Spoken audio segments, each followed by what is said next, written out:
여러분, 지금 유럽은 전쟁의 한복판에 서 있습니다. 러시아 드론이 폴란드 상공을 넘어 떨어지고 루마니아 전투기가 긴급 출격한 사건은 결코 단순한 해프닝이 아니었습니다. 이는 나토와 러시아가 정면으로 맞붙을 수 있다는 경고였고, 전문가들은 제3차 세계대전의 불씨가 이미 당겨졌다고 말했습니다. 그러나 동맹은 침묵했습니다. 나토는 의도된 공격이 아니다라는 해명을 내놓으며 집단 방위를 회피했고, 유럽의 시민들은 분노 속에 거리로 쏟아져 나왔습니다. 절망이 짙게 깔린 그 순간 회의실 안에서 전혀 예상치 못한 한 나라의 이름이 흘러나왔습니다. 바로 대한민국이었습니다.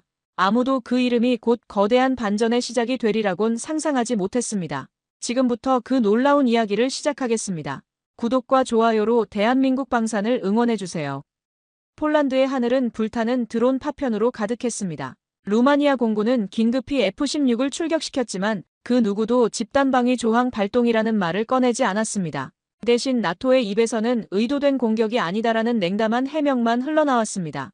그 순간 폴란드와 루마니아는 홀로 남겨졌습니다. 시민들은 분노의 거리로 몰려나와 왜 우리 땅이 전쟁터가 되어야 하느냐며 외쳤고 민간인들마저 군사훈련에 자원했습니다. 배신감이 짙게 깔린 회의실, 지도자들은 눈을 피했지만 모두가 알고 있었습니다. 기존의 방식으로는 더 이상 유럽을 지킬 수 없다는 사실을. 그리고 그 침묵을 깨는 듯 낯설지만 강렬한 한 나라의 이름이 회의장에서 흘러나왔습니다. 대한민국. 저는 처음엔 믿을 수 없었습니다. 저는 리처드 블레이드입니다. 영국 육군 중령 출신이죠. 나토 합동군사사령부에서 15년간 전략 분석관으로 일했고 지금은 베를린에서 군사방산 컨설턴트로 활동하고 있습니다. 25년 이상 이 바닥에서 일해왔는데 이런 위기는 처음이었어요. 그날 밤을 평생 잊지 못할 겁니다. 폴란드 영토에 러시아 드론 파편이 떨어진 순간 말이죠. 불꽃이 치솟고 잔해가 흩어지는 광경을 보며 저는 온몸이 얼어붙었습니다. 수십 대의 무인기가 국경을 넘나들며 폴란드와 루마니아 상공을 자유자재로 날아다니고 있었거든요. 저는 군사 분석가로서 수많은 위기를 보았습니다. 하지만 이번은 달랐죠. 러시아가 의도적으로 나토 국가들을 시험하고 있었어요. 일부는 격추됐지만 더 많은 드론들이 국경을 통과했습니다. 폴란드 국민들의 반응은 즉각적이었습니다. 거리에 쏟아져 나온 시민들이 분노에 찬 구호를 외쳤어요. 제3차 세계대전이라는 플래카드가 바르샤바 광장에 펄럭였죠. 그리고 놀라운 일이 벌어졌습니다. 2만 명 이상의 평범한 시민들이 자발적으로 군사훈련에 참가하기 시작한 거예요. 아버지들이, 학생들이, 회사원들이 훈련장으로 몰려들었습니다. 7개월 동안 이런 상황이 계속됐죠. 평범한 사람들이 총을 들고 전투훈련을 받는 광경을 보며 저는 소름이 돋았어요. 폴란드 정부는 즉시 대응에 나섰습니다. 방위비를 GDP 4%까지 확대한다고 발표했어요. 이는 나토 권장 기준의 2배였죠. 동시에 러시아 대사를 초치해서 강력히 항의했습니다. 루마니아도 비슷한 상황에 직면했거든요. 러시아 드론들이 루마니아 영공을 침범하자 F-16 전투기들이 긴급 출격했습니다. 하늘을 가르는 전투기의 굉음이 온 유럽에 경고음처럼 울려 퍼졌어요. 나토의 대응을 지켜보며 저는 경악했습니다. 집단방위 조항 발동은커녕 의도된 공격이 아니다라는 애매한 성명만 발표한 거예요. 동맹국들이 직접 공격받고 있는데도 말이죠. 나토의 침묵은 동맹의 균열을 증명하는 침묵이었습니다. 회의실에서 지도자들의 표정을 봤을 때 저는 알 수 있었어요. 아무도 책임지고 싶어 하지 않는다는 걸 말이죠. 그날 폴란드의 하늘에서 드론이 불타며 떨어졌습니다. 파편 하나하나가 유럽의 평화를 산산조각 내고 있었어요. 동맹은 흔들렸고 신뢰는 무너져갔죠. 바로 그 절망적인 순간이었습니다. 나토 회의실에서 누군가 조용히 다른 이름을 꺼내더군요. 폴란드가 이미 계약을 체결했다는 소식과 함께 말이죠. 그리고 누군가 저에게 한국이라는 단어를 속삭였습니다. 솔직히 말하면 저는 그 순간 웃음을 참을 수 없었어요. 한국이라고요? 신흥국의 무기가 유럽을 구한다는 겁니까? 하지만 집 안불꽃 하나가 순식간에 유럽 전체를 태우고 있었습니다. 유럽은 새로운 답을 찾아야 했습니다. 그런데 그 답이 정말로 한국에서 나올 수 있는 걸까? 동맹은 하나의 목소리를 내야 합니다. 하지만 지금 유럽은 5개의 언어로 말하고 있었어요. 브뤼셀 EU 본부에서 벌어진 긴급회의를 지켜보며 저는 동맹의 균열이 얼마나 깊은지 실감했습니다. 폴란드 대표단이 회의 테이블을 주먹으로 내리쳤습니다. 우리가 다음이다라고 외치며 즉각적인 군사 지원을 요구했죠. 폴란드는 러시아와 직접 맞닿아 있는 최전선이었거든요. 드론 침범이 계속되는 상황에서 그들의 공포는 이해할 만했습니다. 반면 헝가리는 정반대 입장이었어요. 러시아를 자극하지 말자는 게 헝가리의 일관된 논리였습니다. 헝가리 외무장관은 차분한 목소리로 말했죠. 군사적 대응은 상황을 더욱 악화시킬 뿐이라고 말이에요. 에너지 공급망까지 고려하면 신중해야 한다는 게 그들의 주장이었습니다. 독일의 태도는 더욱 복잡했습니다. 표면적으로는 동맹 결속을 강조했지만 실제로는 소극적이었어요. 이유는 분명했습니다. 독일 국민들이 이미 에너지 위기로 고통받고 있었거든요. 전기세 폭탄 때문에 거리에 나선 시위대의 규모가 날로 커지고 있었죠. 저는 베를린 거리에서 직접 목격했습니다. 시민들이 전기 고지서를 들고 분노하는 모습을 말이에요. 어떤 가정은 전기세가 작년 대비 3배나 올랐다고 하더군요. 이런 상황에서 독일 정부가 추가적인 군사비 지출을 결정하기란 쉽지 않았습니다. 프랑스는 또 다른 길을 제시했습니다. 유럽의 자주성을 강조하며 미국에 대한 의존도를 줄여야 한다고 주장했어요. 마크롱 대통령의 오랜 지론이었죠. 하지만 실제 군사력을 들여다보면 프랑스 역시 핵심 무기 시스템에서는 미국에 의존하고 있었습니다. 지도자들은 연설만 했고 병사들은 총알을 기다렸습니다. EU 회의실의 화려한 수사와 달리 실제 전선에서는 아무것도 바뀌지 않았어요. 각국이 내놓은 건 성명서뿐이었죠. 그런데 가장 큰 문제는 대서양 건너편에 있었습니다. 미국이 점점 뒷걸음질을 치고 있었거든요. 워싱턴은 이미 우크라이나에 수천억 달러를 지원한 상태였습니다. 동시에 이스라엘 지원, 중국과의 경쟁, 대만 문제까지 안고 있었어요. 미국 상원에서는 연일 경론이 벌어졌습니다. 공화당 의원들이 유럽 지원 축소를 강력히 주장했죠. 특히 트럼프 진영에서는 유럽 스스로 지켜라는 압박을 노골적으로 드러냈습니다. 더 이상 미국이 세계 경찰 역할을 할 수 없다는 게 그들의 논리였어요. 워싱턴은 우린 더 이상 책임질 수 없다는 신호를 보냈습니다. 바이든 행정부도 내부적으로는 비슷한 고민을 하고 있었어요. 국내 여론이 해외 개입에 피로감을 느끼고 있었거든요. 저는 나토 회의장에서 지도자들의 눈빛을 보았습니다. 그 눈빛 속엔 피로와 두려움만 있었어요. 냉전 시절 소련을 상대로 보여줬던 그 결의는 어디에도 찾을 수 없었습니다. 대신 서로를 탓하고 책임을 회피하려는 모습만 가득했죠. 유럽 시민들의 반응은 더욱 복잡했습니다. 독일에서는 전기세 폭탄 때문에 시위가 연일 계속됐어요. 함부르크 시내에서 만난 한 시민은 저에게 이렇게 말했습니다. 왜 우리가 다른 나라 전쟁 때문에 고생해야 하느냐고 말이에요. 프랑스 파리에서도 비슷한 분위기였습니다. 노란 조끼 시위가 다시 고개를 들고 있었어요. 시민들은 왜 우리가 돈을 퍼줘야 하나라며 분노를 표출했습니다. 생활비는 오르고 있는데 정부는 해외에만 신경 쓴다는 불만이 폭발하고 있었죠. 전쟁의 대가를 가장 먼저 느낀 건 시민들이었습니다. 정치인들은 회의실에서 말로만 싸웠지만 실제 고통은 일반 국민들이 떠안고 있었어요. 에너지 비용 상승, 물가 폭등, 불안한 미래에 대한 걱정까지 말이죠. 동유럽 국가들의 불안은 더욱 심각했습니다. 폴란드와 루마니아는 러시아와 직접 맞닿아 있으면서도 서유럽의 지지를 제대로 받지 못하고 있었거든요. 체코, 슬로바키아, 발트 3국도 마찬가지였어요. 이들은 소련 지배를 경험한 세대가 아직 살아있는 나라들이었습니다. 시민들의 분노가 광장에 모여들고 있었습니다. 지도자들은 더는 숨을 곳이 없었어요. 동맹의 이름은 남아있었지만 그 영혼은 빠져나가고 있었습니다. 바로 그 순간 유럽은 전례 없는 선택을 했습니다. 브뤼셀에서 하나의 선언이 나왔거든요. EU 사상 초유의 245조 원 규모 무기 공동구매 계획이었습니다. 그날 브뤼셀에서 전시경제를 방불케 하는 선언이 울려 퍼졌습니다. 개별 구매에서 공동 대량 구매로의 전환이었어요. 이는 평시 체제에서 전시 체제로의 전환을 의미했습니다. EU 집행위원장이 직접 발표했습니다. 더 이상 각국이 따로 무기를 사는 시대는 끝났다고 말이에요. 245조 원이라는 천문학적 규모의 예산을 통해 유럽 전체의 방위력을 획기적으로 강화하겠다는 계획이었습니다. 하지만 문제는 공급자였습니다. 기존 강대국들의 무기에 대한 불신이 확산되고 있었거든요. 미국 무기는 너무 비쌌고 독일의 계약은 너무 느렸습니다. 프랑스는 정치적 부담이 컸어요. 우리가 기다린 무기는 오지 않았습니다. 계약서는 먼지가 쌓여갔어요. 독일 무기업체들은 몇 년째 납기를 지연시키고 있었고 미국은 우크라이나 지원을 우선순위에 두고 있었습니다. 그때 누군가 조용히 한국의 이름을 꺼냈습니다. 브뤼셀 회의실에서 폴란드 대표가 이미 한국과 계약을 체결했다고 보고했거든요. K2 전차 K9 자주포, 천무 다연장 로켓 시스템까지 말이에요. 한국이라는 이름이 회의실에 울려 퍼지는 순간 저는 그 순간이 농담처럼 느껴졌습니다. 신흥국의 무기로 유럽을 지킨다고? 말도 안 된다고 생각했죠. 하지만 폴란드 국방장관의 다음 말이 모든 걸 바꿔놓았습니다. 한국은 계약 후 단 10개월 만에 첫 물량을 인도할 예정이라는 거였어요. 독일이나 미국과는 비교할 수 없는 속도였죠. 루마니아와 슬로바키아에서도 관심을 표명했습니다. 노르웨이까지 한국 무기 도입을 검토하고 있다는 소식이 들려왔어요. 그러나 역사는 늘 예기치 못한 곳에서 반전을 만듭니다. 245조 원의 거대한 판 위에서 한국이라는 새로운 이름이 떠오르고 있었어요. 곧 저는 제 평생 잊지 못할 장면을 목격하게 됩니다. 한국이 단순한 선택지가 아니라는 걸 깨닫게 되는 순간 말입니다. 브뤼셀의 회의실은 전시지휘본부처럼 긴장으로 가득 차 있었습니다.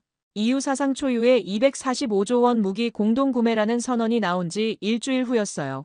각국 대표들이 모여 구체적인 조달 계획을 논의하고 있었죠.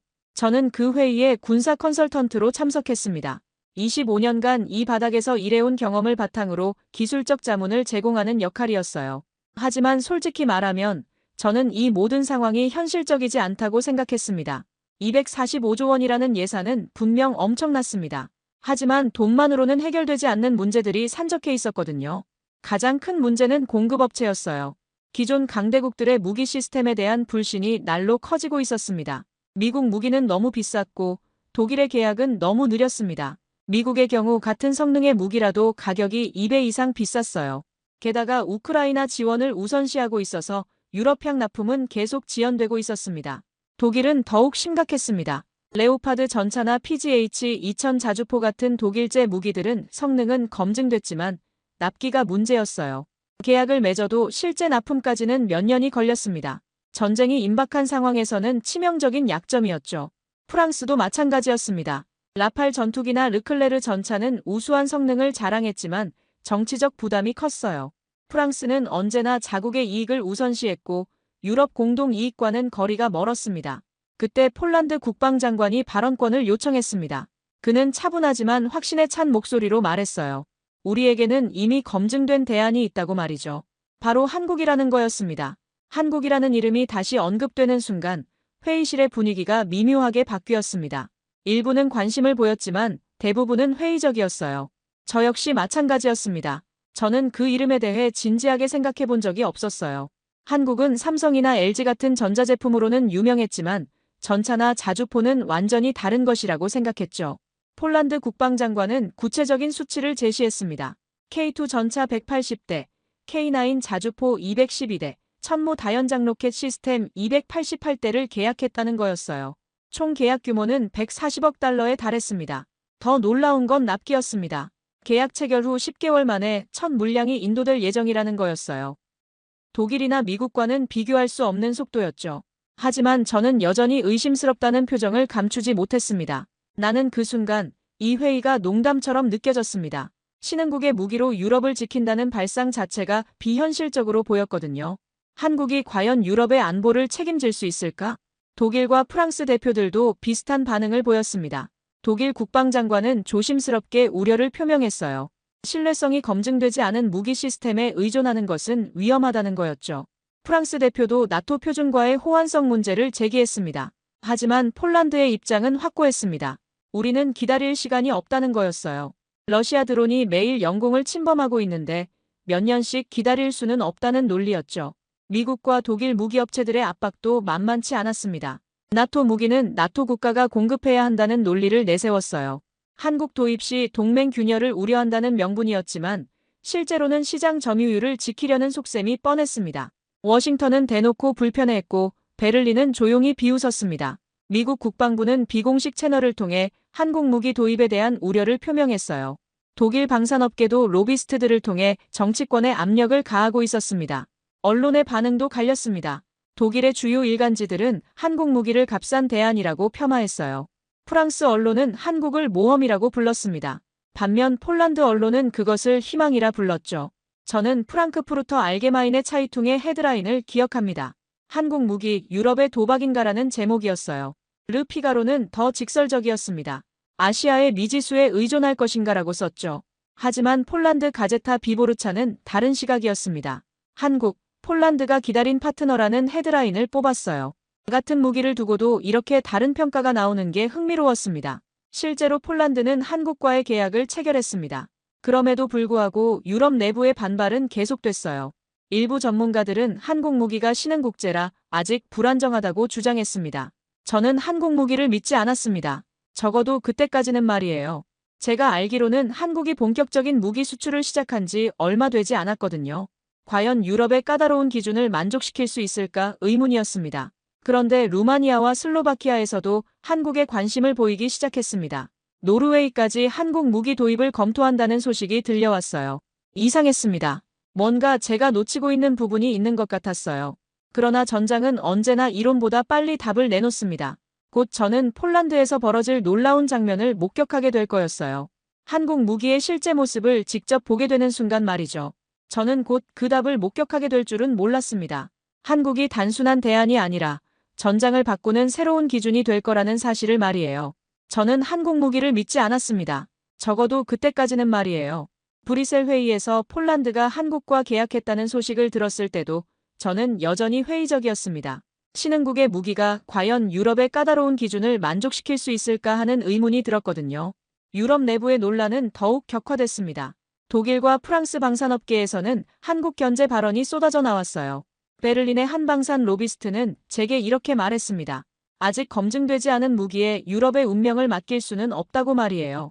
독일 라인메탈의 한 임원은 언론 인터뷰에서 신랄하게 비판했습니다.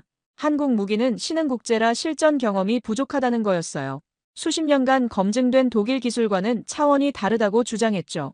프랑스 탈레스 그룹도 마찬가지였습니다. 한국 무기의 신뢰성에 의문을 제기하며 유럽 방산업체와의 협력이 더 안전하다고 강조했어요. 같은 나토 동맹국끼리 기술을 공유하는 게 바람직하다는 논리였습니다.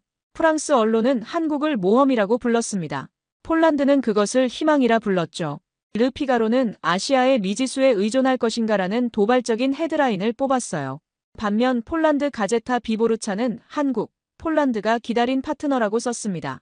독일 슈피겔즈는 더욱 직설적이었습니다. 값싼 무기로 안보를 걸 수 있는가라는 제목으로 특집 기사를 냈어요. 기사에서는 한국 무기의 품질을 의심하며 유럽이 성급한 선택을 하고 있다고 비판했습니다. 신문마다 한국을 두고 모험이냐, 대안이냐로 갈라졌습니다. 같은 현상을 보고도 이렇게 다른 해석이 나오는 게 흥미로웠어요.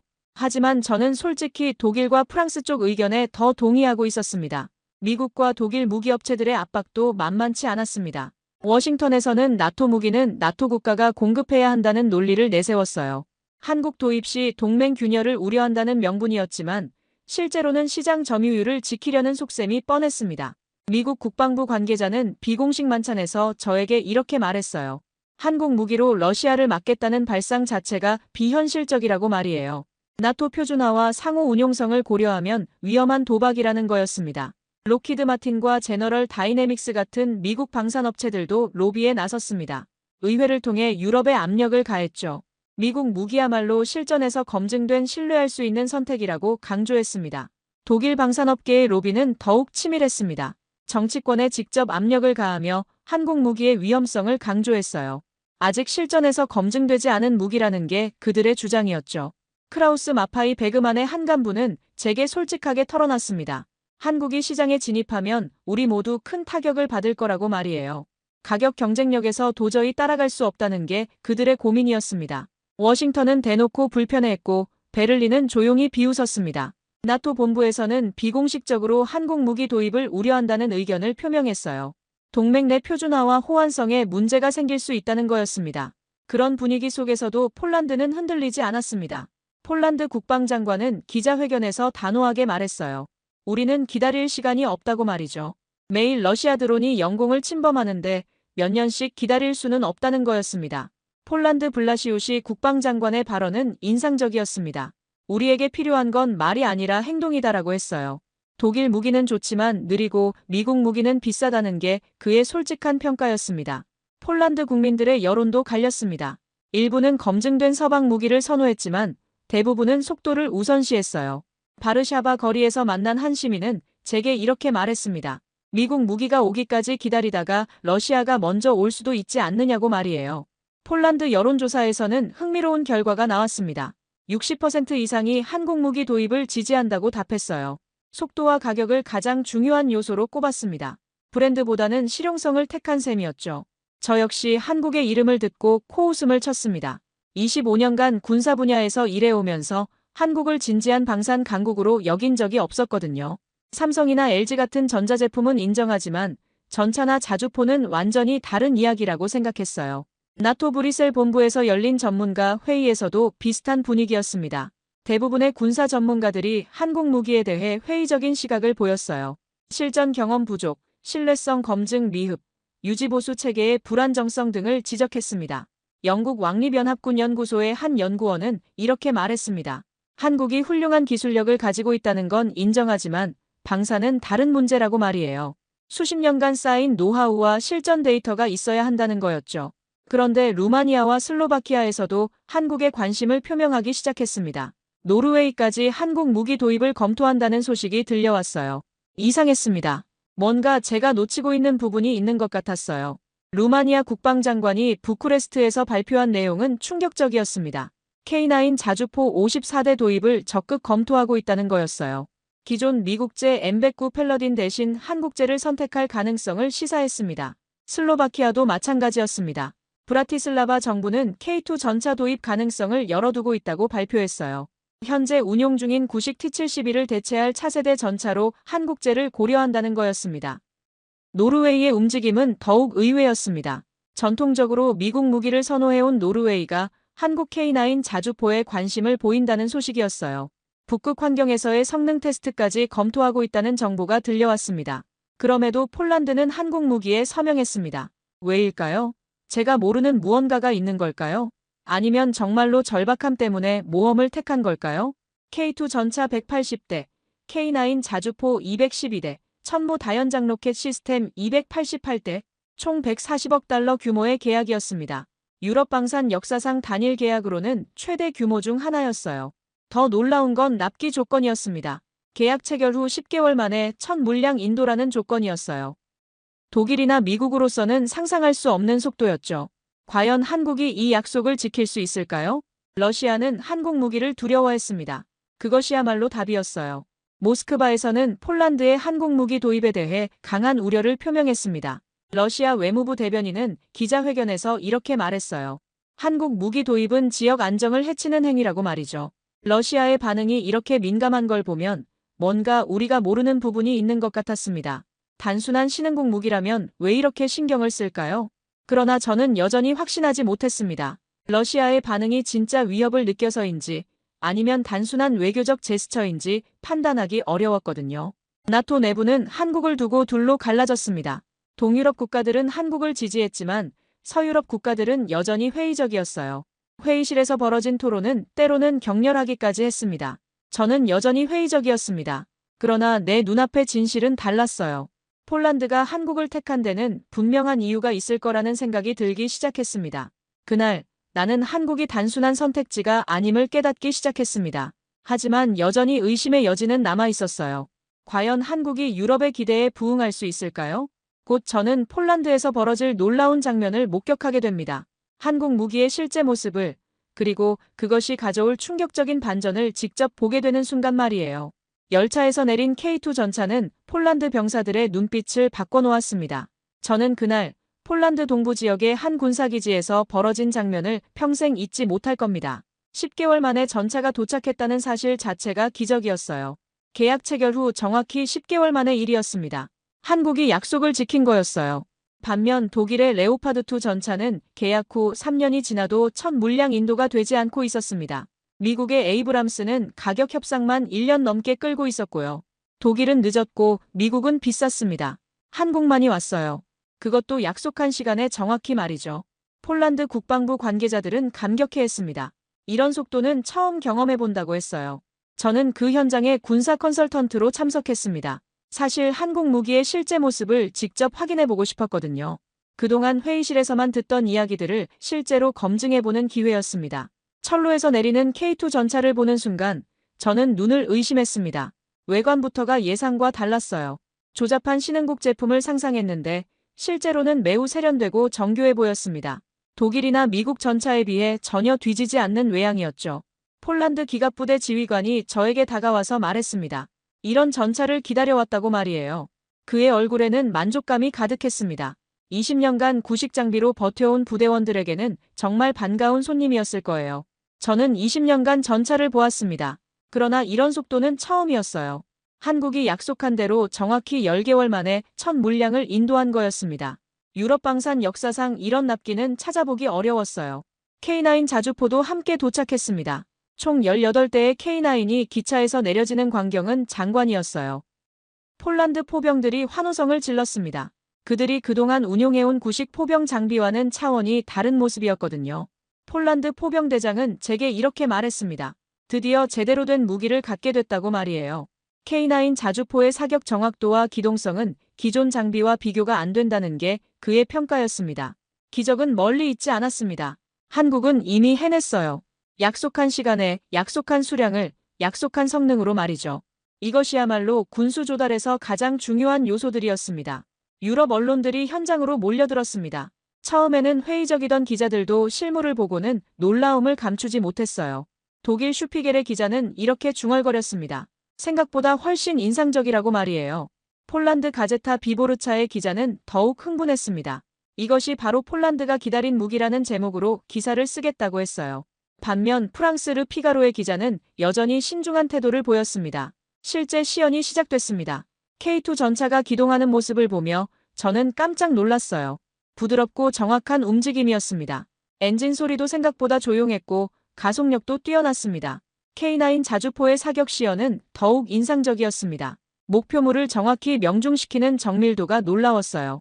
폴란드 장교들은 박수를 치며 환호했습니다. 이런 성능의 무기를 이렇게 빨리 받을 수 있다니 믿어지지 않는다고 했어요. 그날 이후 한국을 향한 나의 시각은 흔들리기 시작했습니다. 제가 가졌던 편견들이 하나씩 무너져 내렸어요. 신흥국의 무기라는 선입견이 얼마나 잘못된 것인지 깨닫기 시작했습니다. 폴란드 국방장관이 현장을 방문했습니다. 그는 K2 전차 앞에서 기자들에게 이렇게 말했어요. 이것이 바로 21세기 폴란드군의 모습이라고 말이죠. 한국과의 파트너십이 폴란드 국방력을 한 단계 끌어올렸다고 평가했습니다. 유럽 다른 국가들의 반응도 달라지기 시작했습니다. 루마니아 국방부에서는 즉시 시찰단을 파견했어요.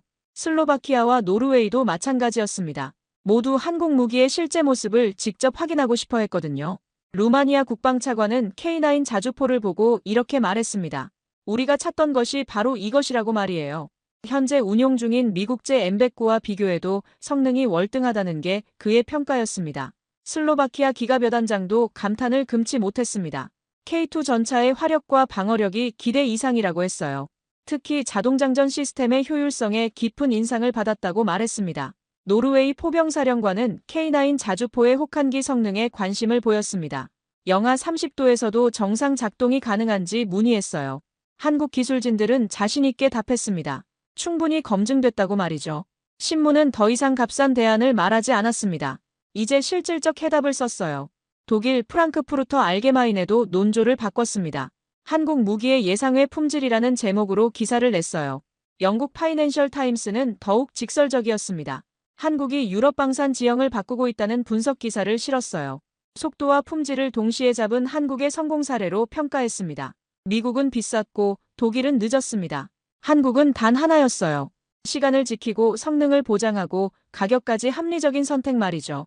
이런 조건을 모두 만족하는 공급자는 찾기 어려웠습니다.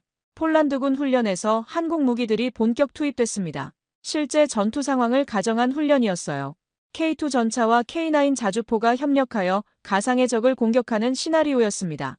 훈련 결과는 기대를 뛰어넘었습니다. 한국 무기들의 연동성과 정확도가 뛰어났어요.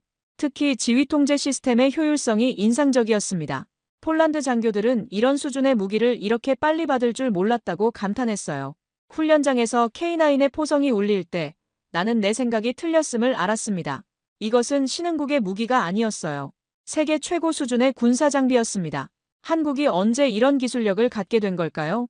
폴란드 합참의장이 훈련을 참관한 후 이렇게 말했습니다. 이제 폴란드군의 전투력이 한 단계 도약했다고 말이에요. 한국 무기 덕분에 러시아에 대한 억제력이 크게 강화됐다는 평가였습니다. 저는 처음으로 한국을 존경하기 시작했습니다. 25년간 군사 분야에서 일해오면서 이런 경험은 처음이었어요. 편견을 완전히 뒤집어버린 충격적인 순간이었습니다. 다른 국가들이 움직이고 있었습니다. 파도는 점점 커지고 있었어요. 루마니아는 K9 자주포 54대 계약을 공식 검토한다고 발표했습니다. 슬로바키아도 K2 전차 도입 협상에 들어갔어요. 노르웨이는 한 발 더 나아갔습니다. K9 자주포의 북극 환경 테스트를 공식 요청했어요. 기존 미국제 M109를 대체할 차세대 포병 시스템으로 한국제를 고려한다는 거였습니다. 유럽은 새로운 파트너를 찾았습니다. 그것은 한국이었어요. 속도와 성능, 가격 경쟁력까지 갖춘 완벽한 파트너 말이죠. 이제 한국 없이는 유럽의 방산 지도를 그릴 수 없게 됐습니다. 저는 그날 폴란드에서 역사가 바뀌는 순간을 목격했습니다. 한국이 단순한 공급자가 아니라 새로운 기준이 되는 순간 말이에요. 러시아는 한국 무기를 두려워했습니다. 그것이야말로 답이었어요. 폴란드에 한국 무기가 도착한 직후 모스크바의 반응은 즉각적이었습니다. 러시아 외무부는 성명을 통해 강한 우려를 표명했어요. 러시아 외무부 대변인은 기자회견에서 이렇게 말했습니다. 한국 무기 도입은 지역 안정을 해치는 행위라고 말이죠.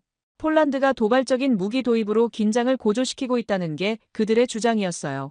하지만 저는 러시아의 진짜 속내를 알 수 있었습니다. 그들이 두려워하는 건 한국 무기의 성능이었어요. K2 전차와 K9 자주포가 가진 위력을 러시아도 잘 알고 있었던 거죠. 모스크바는 한국 무기를 겨누었습니다. 그것이 곧 우리를 겨누는 것 같았어요. 러시아가 이렇게 민감하게 반응한다는 건 한국 무기가 정말로 위협적이라는 의미였습니다. 나토 내부 논란도 계속됐습니다. 회의장은 한국이라는 단어 하나로 갈라졌어요. 동유럽 국가들은 한국을 적극 지지했지만 서유럽 일부 국가들은 여전히 우려를 표명했습니다. 독일과 프랑스는 조심스러운 입장을 유지했습니다.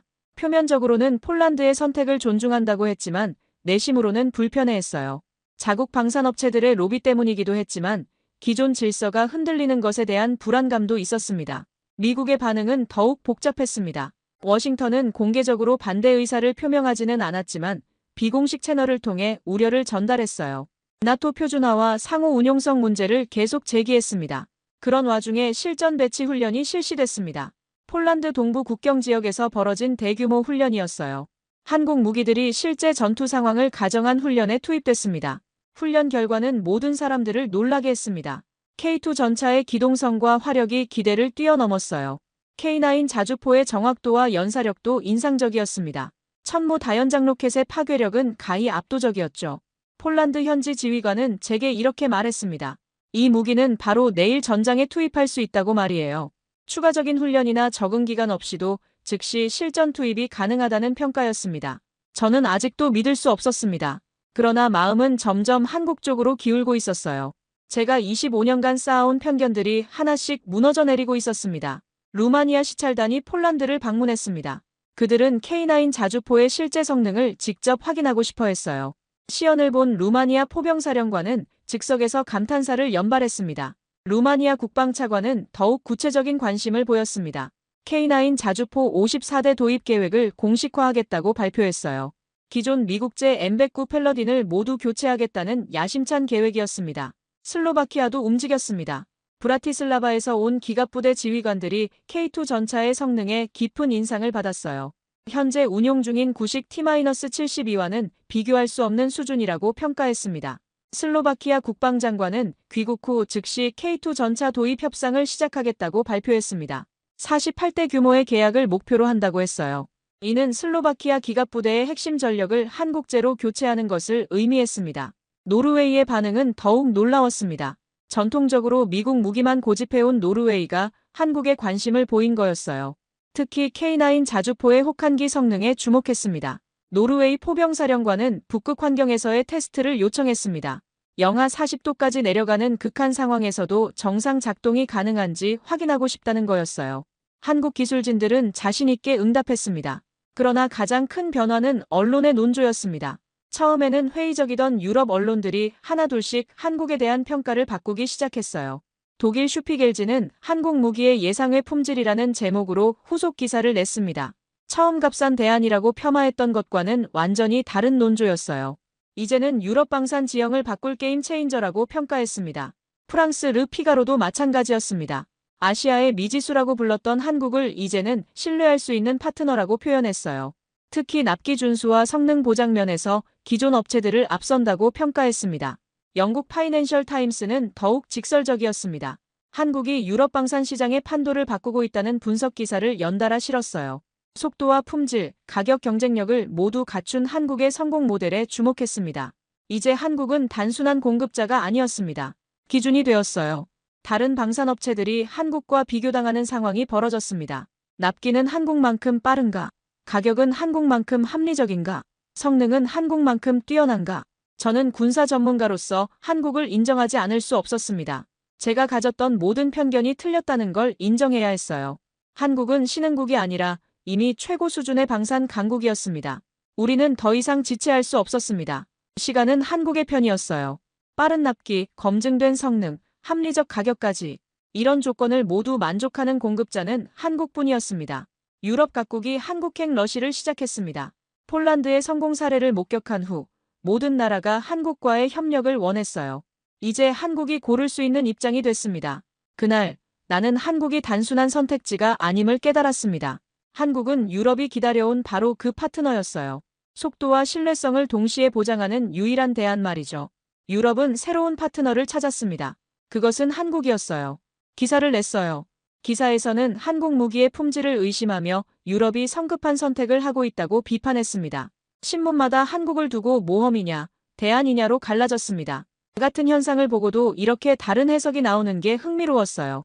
하지만 저는 솔직히 독일과 프랑스 쪽 의견에 더 동의하고 있었습니다. 미국과 독일 무기업체들의 압박도 만만치 않았습니다. 워싱턴에서는 나토 무기는 나토 국가가 공급해야 한다는 논리를 내세웠어요.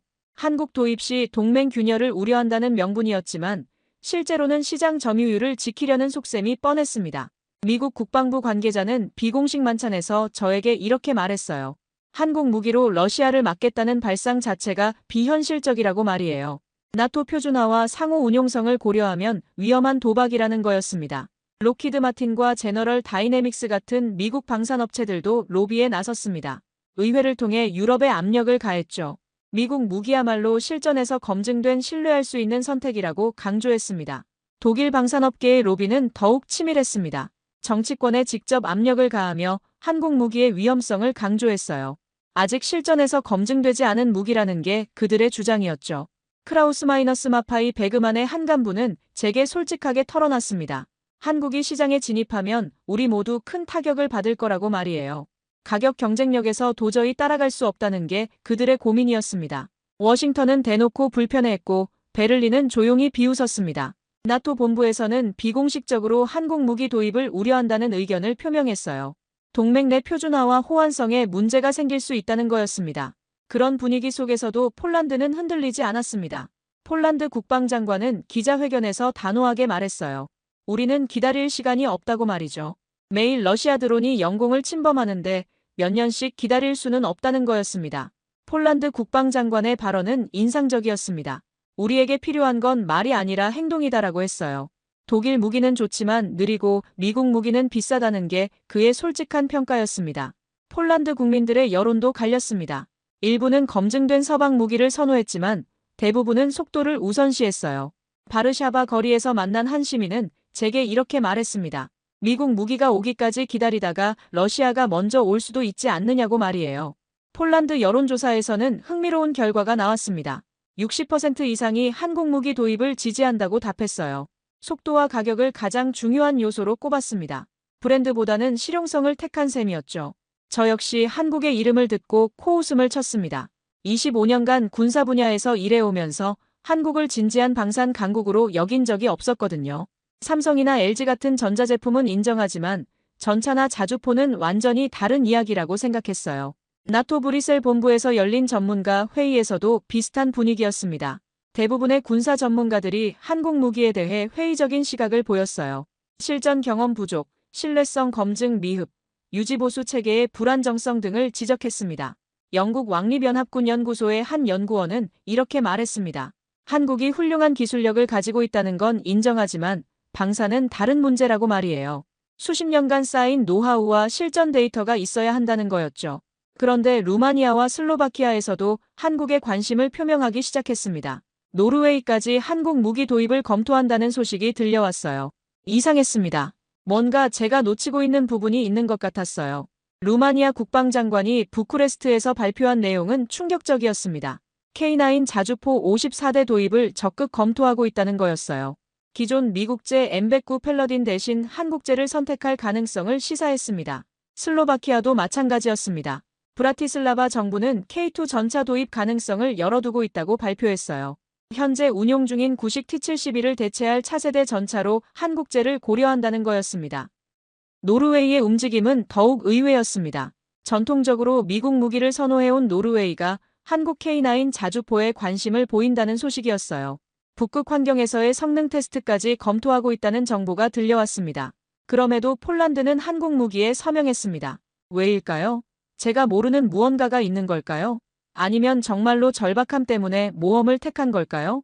K2 전차 180대, K9 자주포 212대, 천무 다연장 로켓 시스템 288대, 총 140억 달러 규모의 계약이었습니다. 유럽 방산 역사상 단일 계약으로는 최대 규모 중 하나였어요. 더 놀라운 건 납기 조건이었습니다. 계약 체결 후 10개월 만에 첫 물량 인도라는 조건이었어요. 독일이나 미국으로서는 상상할 수 없는 속도였죠. 과연 한국이 이 약속을 지킬 수 있을까? 러시아는 한국 무기를 두려워했습니다. 그것이야말로 답이었어요. 모스크바에서는 폴란드의 한국 무기 도입에 대해 강한 우려를 표명했습니다. 러시아 외무부 대변인은 기자회견에서 이렇게 말했어요. 한국 무기 도입은 지역 안정을 해치는 행위라고 말이죠. 러시아의 반응이 이렇게 민감한 걸 보면 뭔가 우리가 모르는 부분이 있는 것 같았습니다. 단순한 신흥국 무기라면 왜 이렇게 신경을 쓸까요? 그러나 저는 여전히 확신하지 못했습니다. 러시아의 반응이 진짜 위협을 느껴서인지 아니면 단순한 외교적 제스처인지 판단하기 어려웠거든요. 나토 내부는 한국을 두고 둘로 갈라졌습니다. 동유럽 국가들은 한국을 지지했지만 서유럽 국가들은 여전히 회의적이었어요. 회의실에서 벌어진 토론은 때로는 격렬하기까지 했습니다. 저는 여전히 회의적이었습니다. 그러나 내 눈앞의 진실은 달랐어요. 폴란드가 한국을 택한 데는 분명한 이유가 있을 거라는 생각이 들기 시작했습니다. 그날 저는 한국이 단순한 선택지가 아님을 깨닫기 시작했습니다. 하지만 여전히 의심의 여지는 남아 있었어요. 과연 한국이 유럽의 기대에 부응할 수 있을까요? 곧 저는 폴란드에서 벌어질 놀라운 장면을 목격하게 됩니다. 한국 무기의 실제 모습을, 그리고 그것이 가져올 충격적인 반전을 직접 보게 되는 순간 말이에요. 훈련장의 포성이 내 생각을 산산조각 냈습니다. 폴란드 동부 군사기지에서 벌어진 한국 무기 실전 훈련을 지켜보며 저는 완전히 다른 사람이 됐어요. 25년간 쌓아온 편견이 K9 자주포의 정확한 포탄 한 발로 무너져 내렸습니다. K9의 포성이 들리는 순간 전장은 한국의 무기를 받아들였습니다. 목표물 15km 지점을 정확히 명중시키는 모습을 보며 폴란드 포병들은 환호성을 질렀어요. 저 역시 감탄을 금치 못했습니다. 이런 정밀도는 독일이나 미국 무기에서도 쉽게 볼 수 없는 수준이었거든요. 폴란드 포병대장이 제게 다가와서 말했습니다. 20년간 포병으로 복무했지만 이런 성능은 처음 본다고 말이에요. K9 자주포의 자동장전 시스템과 사격 통제 장치가 기존 장비와는 차원이 다르다는 게 그의 평가였습니다. K2 전차의 기동훈련도 인상적이었습니다. 험한 지형을 부드럽게 넘나드는 모습이 마치 춤을 추는 것 같았어요. 폴란드 기갑부대원들은 이런 반응성과 안정성을 가진 전차는 처음이라고 감탄했습니다. 유럽 언론들의 논조도 완전히 바뀌었습니다. 신문은 더 이상 값싼 대안을 말하지 않았어요. 이제 실질적 해답을 썼습니다. 독일 프랑크푸르터 알게마인에는 한국 무기의 예상외 품질이라는 제목으로 대서특필했어요. 프랑스 르 피가로도 마찬가지였습니다. 처음에는 아시아의 미지수라고 폄하했던 한국을 이제는 유럽의 새로운 파트너라고 평가했어요. 특히 납기 준수 능력에서 기존 서방 업체들을 압도한다고 썼습니다. 영국 파이낸셜 타임스는 더욱 직설적이었습니다. 한국이 유럽 방산 생태계를 뒤흔들고 있다는 분석 기사를 연달아 냈어요. 가격, 품질, 속도라는 3박자를 모두 갖춘 한국의 성공 모델에 주목했습니다. 폴란드군 관계자들의 평가는 더욱 구체적이었습니다. K2 전차의 화력이 기존 레오파드 투어사보다 월등하다는 거였어요. 특히 능동방어 시스템과 전투관리 시스템의 통합도가 인상적이라고 평가했습니다. 미국은 비쌌고 독일은 늦었습니다. 한국은 단 하나였어요. 약속한 시간에 약속한 성능으로 약속한 가격에 무기를 공급하는 유일한 파트너였습니다. 이런 신뢰성은 군수 조달에서 가장 중요한 덕목이었어요. 루마니아 시찰단의 반응도 뜨거웠습니다. 그들은 K9 자주포의 시연을 본 후 즉석에서 도입 의지를 표명했어요. 루마니아 포병사령관은 이런 무기를 기다려왔다고 말했습니다. 슬로바키아 기갑여단장도 마찬가지였습니다. K2 전차의 실물을 보고 깜짝 놀랐어요. 현재 운용 중인 T-72와는 비교 자체가 무의미할 정도로 뛰어난 성능이라고 평가했습니다. 노르웨이 대표단은 특히 혹한기 성능에 관심을 보였습니다. 영하 30도에서도 정상 작동하는 K9 자주포의 모습을 보고 감탄했어요. 북극 환경에서 운용할 포병 시스템으로 한국제만 한 게 없다는 게 그들의 결론이었습니다. 이제 한국은 단순한 무기를 파는 나라가 아니었습니다. 세계를 바꾸는 나라였어요. 유럽 방산 시장의 기준을 새로 만들고 있었거든요. 다른 업체들이 한국과 비교당하는 상황이 벌어졌습니다. 저는 나토의 회의실에서 한국의 이름이 중심에 오르는 것을 보았습니다. 더 이상 신흥국이나 대안이라는 단어는 들리지 않았어요. 이제는 파트너, 신뢰할 수 있는 공급자라는 표현이 줄을 이뤘습니다. 폴란드 국방장관이 기자회견에서 한 말이 인상적이었습니다. 한국과의 협력이 폴란드 국방력을 21세기 수준으로 끌어올렸다고 평가했어요. 이제 폴란드군은 러시아에 대한 확실한 억제력을 갖게 됐다는 거였습니다. 저는 군사 전문가로서 한국의 부상을 역사라 부를 수밖에 없었습니다. 불과 몇 년 사이에 이렇게 극적인 변화를 만들어낸 사례는 찾기 어려웠어요. 한국이 어떻게 이런 기적을 만들어낸 걸까요? 한국 기술진들과 대화를 나눠보니 그 이유를 알 수 있었습니다. 철저한 고객 중심 사고였어요. 유럽이 원하는 건 복잡한 기술이 아니라 즉시 사용 가능한 무기였습니다. 한국은 정확히 그것을 제공했어요.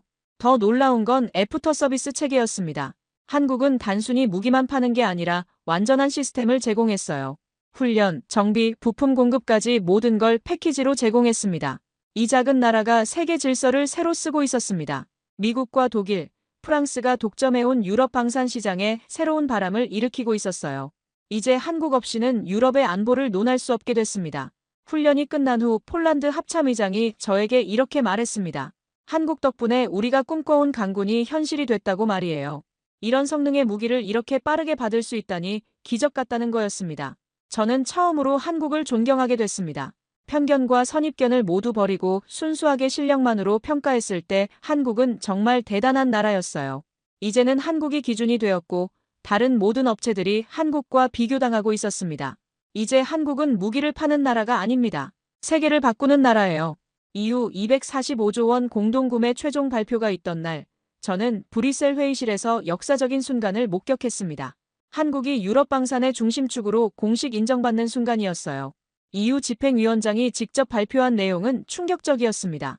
245조 원 규모의 무기 공동구매에서 한국이 주요 점유율을 확보하게 됐다는 거였어요.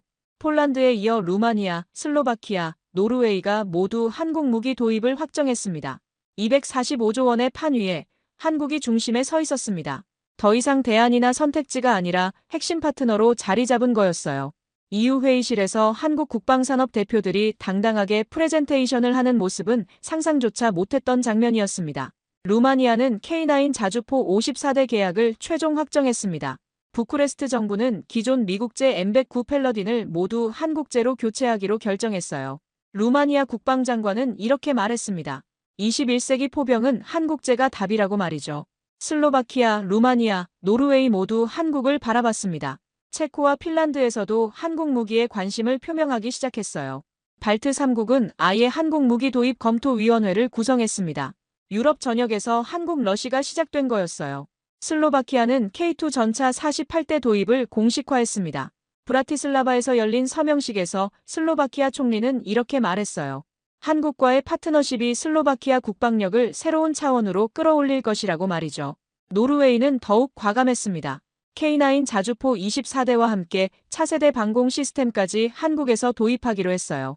오슬로 정부는 북극 환경에 최적화된 한국 무기의 성능을 높이 평가한다고 발표했습니다.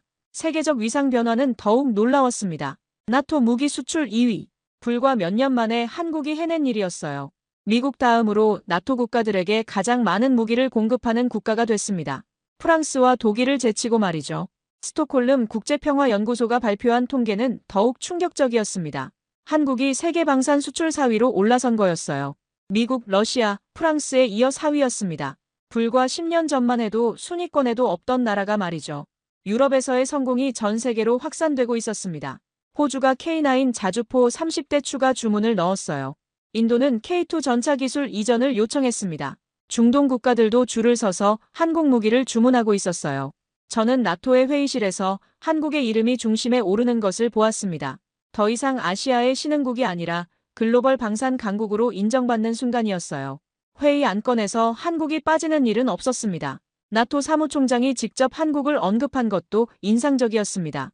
한국이 나토 파트너국으로서 유럽 안보에 실질적으로 기여하고 있다고 평가했어요. 이는 한국의 지위가 완전히 달라졌음을 보여주는 상징적 발언이었습니다. 폴란드 모델이 유럽 전역으로 확산됐습니다. 빠른 납기, 검증된 성능, 합리적 가격이라는 한국의 3박자가 유럽 국가들에게 새로운 기준이 됐어요. 이제 다른 방산업체들이 한국을 벤치마크하기 시작했습니다. 독일 라인메탈도 변화를 시도했습니다. 납기 단축과 가격 경쟁력 확보에 나섰어요. 하지만 수십 년간 쌓인 관료주의와 복잡한 의사결정 구조는 쉽게 바뀌지 않았습니다. 미국 방산업체들도 마찬가지였습니다. 록히드 마틴과 제너럴 다이내믹스가 유럽 맞춤형 패키지를 내놨지만 이미 한국에 기울어진 판세를 뒤집기는 어려웠어요. 한국의 성공 비결은 명확했습니다. 고객이 원하는 것을 정확히 파악하고 그것을 신속하게 제공하는 능력이었어요. 복잡한 정치적 고려나 관료적 절차 없이 오직 실용성에만 집중했습니다. 한국 방산업계 관계자와 대화를 나눠보니 더욱 놀라웠습니다. 그들은 유럽 시장을 공략하기 위해 10년 넘게 준비해왔다고 했어요. 철저한 시장 조사와 기술 개발, 그리고 고객 맞춤형 서비스까지 모든 것이 계획적이었습니다. 애프터 서비스 체계도 인상적이었습니다. 한국은 단순히 무기만 파는 게 아니라 교육, 훈련, 정비, 부품 공급까지 완전한 패키지를 제공했어요. 이런 토털 솔루션은 기존 업체들이 제공하기 어려운 서비스였습니다. 이제 세계는 한국 없이는 안보를 말할 수 없었습니다. 유럽의 안보가 한국 무기에 의존하게 된 거였어요. 이는 단순한 무기 거래를 넘어서 전략적 파트너십으로 발전했습니다. 지칠 정상회의에서도 한국이 언급됐습니다. 민주주의 국가들 간의 방산 협력 모델로 한국-유럽 파트너십이 거론된 거였어요. 이제 한국은 서방 진영의 핵심 파트너로 인정받았습니다. 저는 전문가로서 한국의 부상을 역사적 사건이라 부를 수밖에 없었습니다. 불과 몇 년 사이에 무명의 신흥국에서 글로벌 방산 강국으로 도약한 사례는 전례가 없었어요. 한국의 시간은 이미 시작됐습니다. 더 이상 뒤돌아볼 이유도 의심할 여지도 없었어요. 한국이 세계 방산 시장의 새로운 질서를 만들어가고 있었습니다. 이제 세계는 한국의 시간을 살고 있습니다. 그리고 이 변화는 이제 막 시작일 뿐이에요. 한국이 앞으로 어떤 놀라운 모습을 보여줄지 기대가 됩니다. 오늘 사연에 대한 여러분의 생각을 댓글로 남겨주세요. 감동뭉클에서는 여러분의 소중한 마음을 모아 사연 주인공들에게 전해드리고 있습니다. 여러분 주변에 감동적이거나 재미있는 실제 사연들을 제보받고 있으니 언제든 저희 공식 메일로 제보해주세요. 오늘 들려드린 사연에 공감하셨다면 구독과 좋아요 눌러주시고 주변 분들과도 공유해주세요. 여러분의 작은 관심과 응원이 영상 제작에 큰 힘이 됩니다. 오늘도 여러분의 하루의 작은 즐거움이라도 되었기를 바라며 지금까지 감동뭉클이었습니다. 끝까지 시청해주셔서 감사합니다. 다음에 더 감동적인 사연으로 찾아뵙겠습니다.